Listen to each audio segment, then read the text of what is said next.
नमस्ते एभ्रिवान। के तपाईँलाई थाहा छ युरोपको एउटा यस्तो सहर छ जहाँ मान्छेहरू भेट्नका लागि कुनै ठेगाना होइन एउटा घोडाको नाम लिन्छन्। आज म तपाईँहरूलाई सर्बियाको राजधानी बेलग्रेडको सबैभन्दा चर्चित ठाउँ रिपब्लिक स्क्वायरको बारेमा एउटा यस्तो तथ्य भन्न जाँदैछु जुन सुनेर तपाईँ पक्कै पनि अचम्म पर्नुहुनेछ।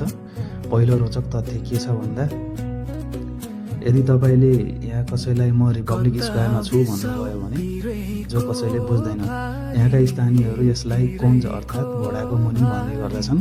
यहाँको बिचमा रहेको प्रिन्स मिखाइलोको ठुलो शालिगमा उनी घोडा चढिरहेका छन्। बेलग्रेडमा कसैलाई भेट्नु छ भने सबैले एउटै कुरा भन्ने गर्दछन्, घोडाको मुनि भेट्ने गरौँ।